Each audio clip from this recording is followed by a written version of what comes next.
Alright, so first of all, a message she wants to get across is that about 7 months ago, I'm hearing specifically 6 to 8 months ago, but there's an emphasis on the number 7, so that's why I'm assuming that that means 7 months, is that someone's been talking about her that she doesn't want talking about her, and they're still continuing to talk about her. She's specifically saying to keep my name out of your cursed mouth. She doesn't want them bringing her up, discussing her, and she's saying they're essentially making things up and like saying things without her consent, and that she's finally free now. I want to get into that in a minute. I just want to go ahead and say what brought me to doing this reading today. It is Thursday. I'm going to release this today. Several days ago, she kept coming up into my awareness. I thought that it was strange. Honestly, I was like, this is not something that I've ever really thought about. Her specifically and her passing. And I could see the connection between her and her daughter passing. And there is a connection there energetically, an energetic tie to both of them. And then I'm also seeing that she's free now. She's repeatedly saying I'm free, and she feels happy and joyful, but that there's an irritation, an energetic, like that her soul irritation of cursed people, demonic people, and she even wants to point out their breath, like the breath of a demon, which is true because I've seen this in the past before in my own personal visitations by demons. There's a distinct smell. It's not the same as a rotting corpse, not to get too graphic here, because it has a distinct smell. It is something otherworldly almost, and it smells very alarming, and you instinctually know that there's something ominous around you. And it's actually, she's guiding me to tell a little bit more about my story, but I had a visitation from demons, and this was back when I was doing some private readings, and it was about someone who is into some really dark things, and I wasn't, how do I word this? I was doing things I shouldn't be doing, essentially. Like, I was looking at things that I wasn't supposed to know, and so it just sounds so silly, so I'm like wanting to back out from even saying it. So basically I was like spying on someone for someone, and we were aware that they were into some ritualistic stuff. And that night I started having this feeling that like shook me awake. And it was like it was as if, because I didn't actually physically feel or hear my guardian angels shake me awake, but it was like they were defending me. Like they were saying like, you need to wake up, you need to back off because there's other entities in the room. And the feeling that I was getting was that they were spying on me. They were trying to find me in this world, trying to find me and see what I'm up to, and try and kind of like get a hold of people around me. And so at that time I had someone staying with me, and they were not aware of anything that I was doing. They had no idea whatsoever.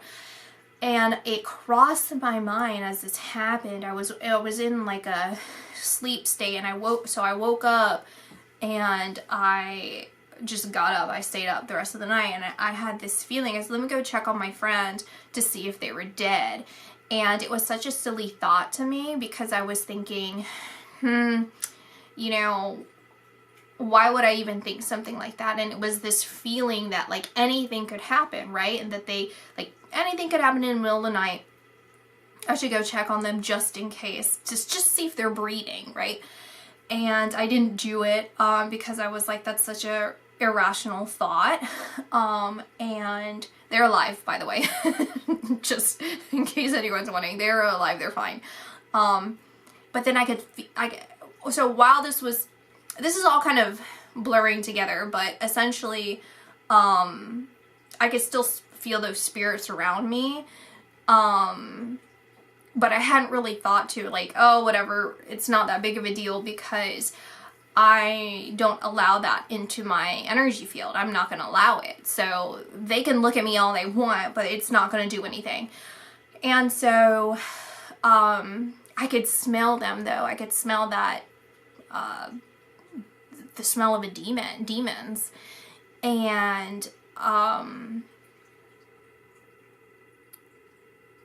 so the more I was awake, the more wide awake I became, the less that this existed. You know, it's kind of like, not astral projecting, but it's, what is it called when you're like, the in-between between REM and awake, and then that's like the likelihood that you could have these like hallucinogenic dreams or something.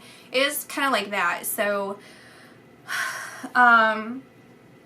anyway, so my friend ended up waking up, and they're a deeply religious person. They're very religious, Christian person, and they started to ask me questions, and they're like, hey, you know, did something weird go on with you last night? I'm like, what are you talking about? They're like, I don't know, and they kind of dismissed it, and I'm like, okay, what's really going on here? I'm like, why did you ask me that? Did you have any weird dreams? What was going on?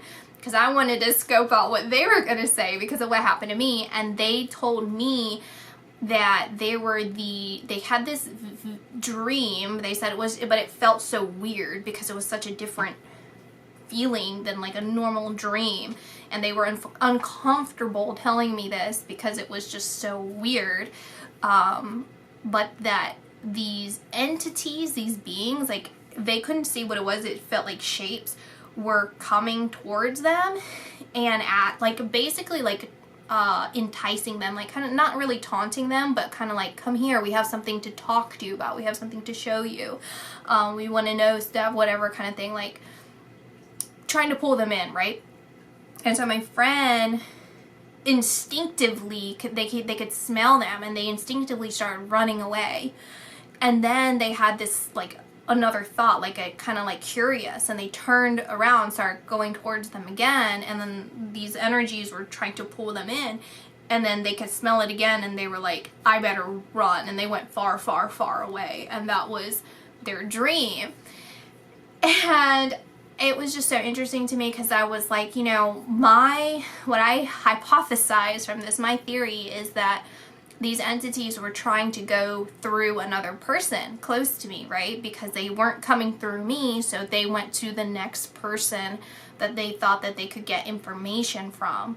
And obviously they messed with the wrong person because my friend would not do that in spirit or in real life. So Whitney's drawing me to that instance because it's that intensity, that feeling that these demons won't leave her alone. These energetic vampires in real life, like people that you would consider energetic vampires, will not leave her alone.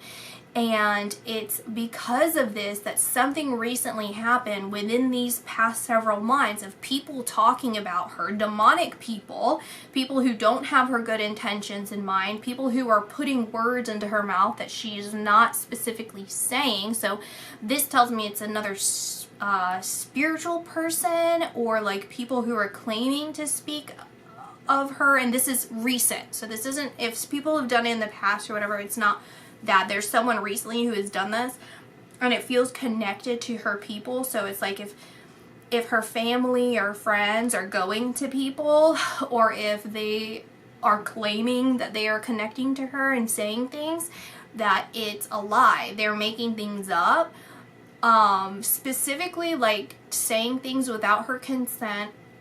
Not only saying things without her consent, but they're speaking to, like, they're intentionally speaking to demons that are hijacking information from her and spitting it out as if it were factual when that's not true. And because of this, it is as if it's not as if this is what happened, but this is a comparison that she's making, is if you've ever been around an abusive person, if you had an abusive relationship with someone and you weren't aware of it necessarily, or you felt like everything was off or destructive or whatever was going on, and then finally they say something where they kind of like, it's like they make their, just the way that they word something to you finally clicks in your head, where you kind of wake up from their spell and you're like, wait a minute, what did you just say to me? You know, and it like, I don't know, you just start seeing things in a new light. And that's what I see with her, is like, it's like a snap. She just snaps out. It's like a, it's not just, it's like a snap or a burst. It's just like an energetic release. Like there is so much tension being pulled on her energy, lifetime after lifetime after lifetime, connected with her daughter too. They're very closely connected energetically through lifetimes. They're soul partners, like their soul family, in, you know, in spirit and in this life. And they're just maybe even soulmates, but they're connected and being like this tension being pulled on them from these dark people that are just feeding off of their energy. And it was like this conversation that has happened, or some sort of like public recognition that's going on with this dynamic that I'm picking up on, just snapped her energy out of it. And what the interesting part about it is, because they did this, it says if all of this curse, it's like literally a spiritual curse that was placed on her, because it was a curse of her mind.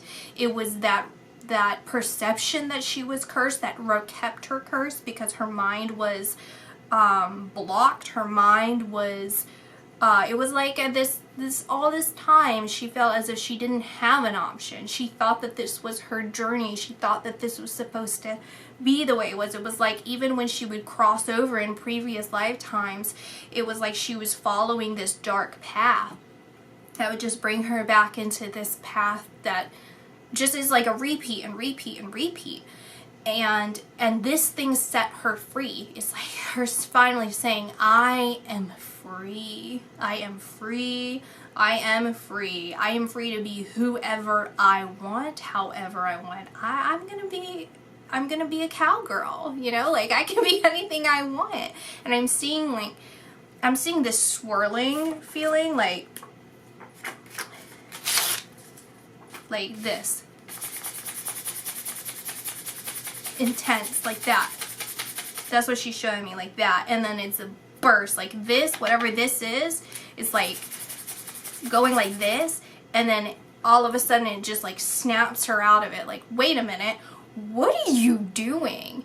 Like, not like her not saying it to herself, it's like her saying it to these entities, like on earth, like these people who are just dark-sided people. And she's like, what are you doing right now? Hold on. Like, you don't have a hold of me anymore. You don't have a hold of my energy. You don't control me. You don't define me. Like, you need to keep my name out of your cursed mouths. You know, like, you don't have anything to do with me ever anymore at all. You don't have agency over me anymore or at all. And in fact, you never actually ever really did. It's just that I perceived that you did. You know, like you faked me out. You lied. You lied to me and you lied on me now. So just leave it be.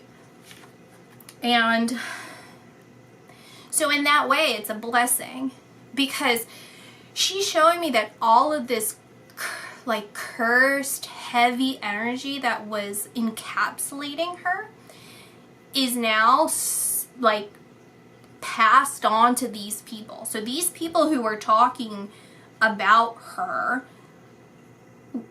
without her consent and she's saying that it's under the guise of a gods. So it's like they're claiming, like they worship some sort of like gods, like the underworld. like they specifically worship demons. Like these people actually worship demons, and that would help identify who they are, I guess. I don't know. But anyway, so she's just emphasizing that. But all of this energy, this dark energy, is passed on to them. Like they are going to carry the weight of all of the stuff that they tried to place on her. She's like, I'm not a part of this anymore. I'm not going to participate in your games anymore, and my daughter's not going to either. And she's identifying her daughter as her daughter, because that is how we knew them in this life. But in reality, there's no definition that I'm seeing of who they are to each other. I would honestly say they're probably soulmates. That's probably her true soulmate, is her daughter. That's what I feel, but I'm getting a very slight confirmation of that. That's what I feel. So she's also speaking another language, which is very interesting to me because this is something that I've never seen before. Where I'm obviously saying it in English, but like the way that energies come through, like they either don't say anything at all, like I don't hear words, but I can pick, like I can intuit what is going on, like it's an energetic exchange, without that translation of a language or imagery to me, if that makes any sense. It's just kind of like downloads or whatever. And so with her, it's like I visualize some language, and it's like, it could be like something like Arabic or like something like that.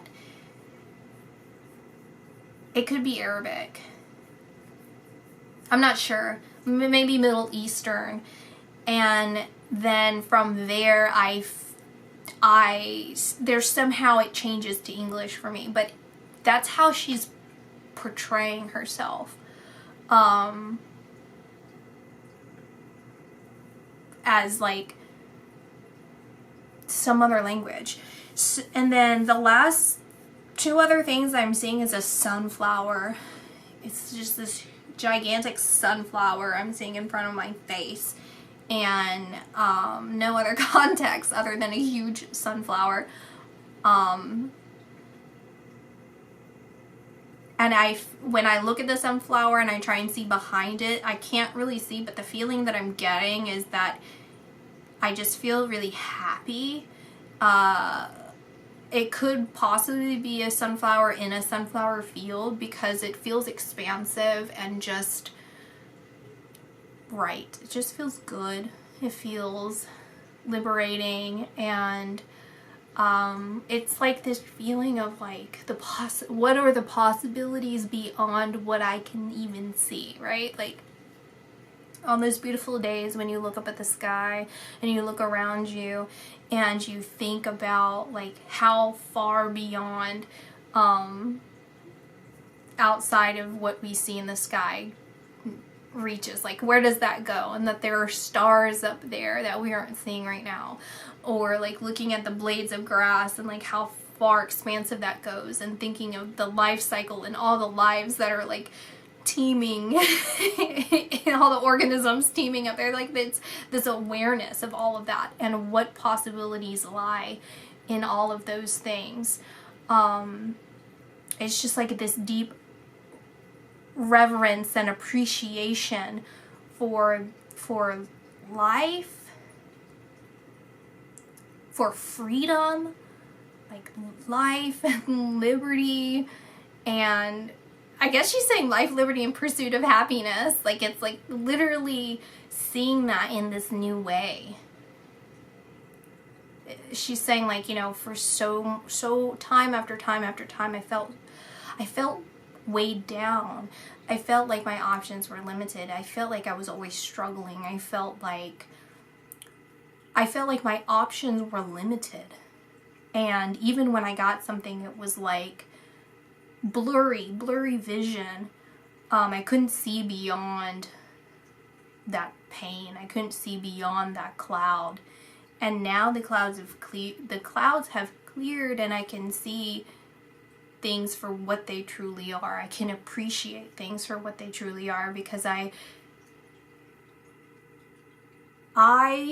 deny, like I disown or disavow, like I do not associate myself with that type of abuse anymore. I do not tie myself to that type of darkness and that dark behavior and those dark lies and those dark people ever again. I'm not going to do it. I'm not going to do it. It's people, it's energies, there's a T. I'm seeing a T, the letter T. T, she's drawing it over and over again. Like I can see her just drawing T's. And it's like don't put that energy on me, is what she's saying to these people. Is like, she's giving me an example of my friend again, where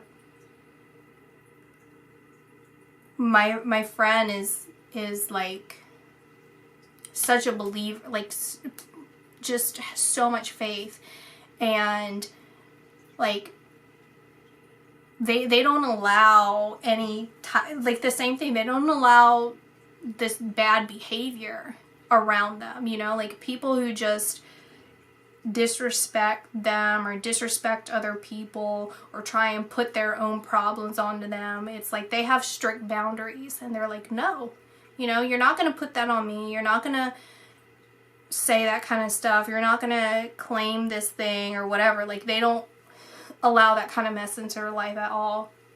It's very admirable, and it's very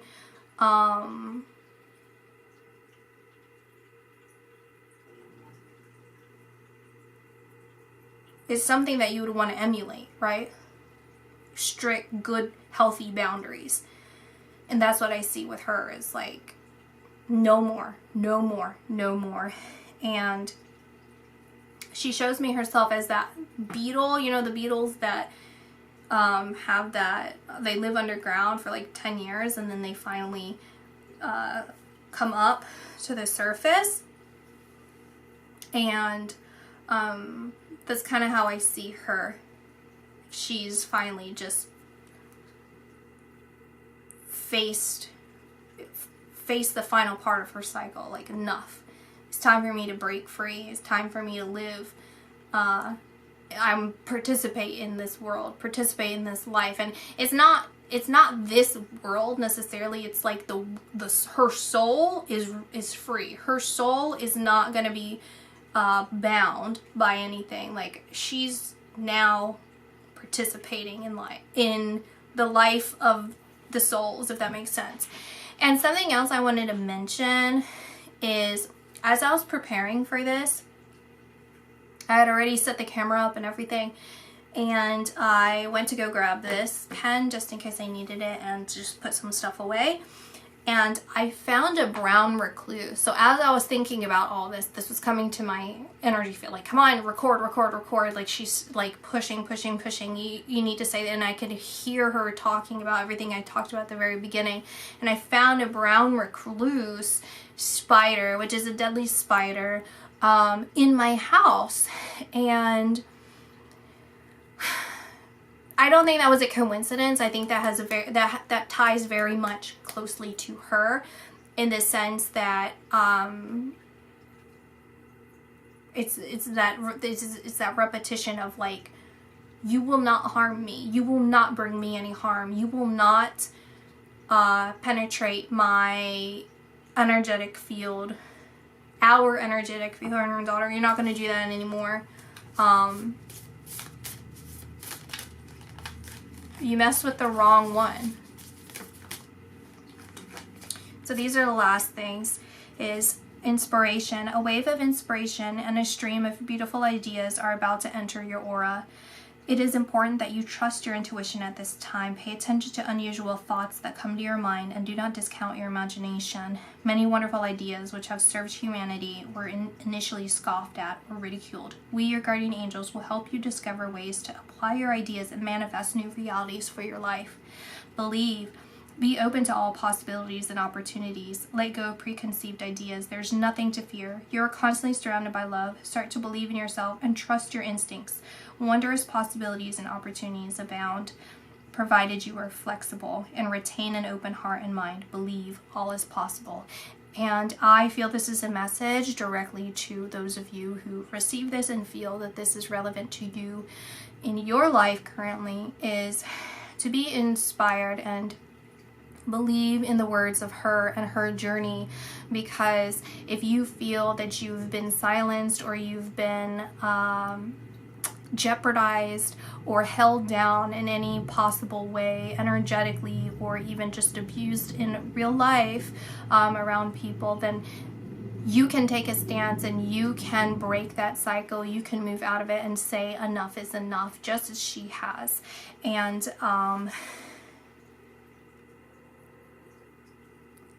you can be anything that you want to be. You have a right to dream. You have a right to dream, and you have a right to pursue your dreams. And that's what I see. Bye, guys.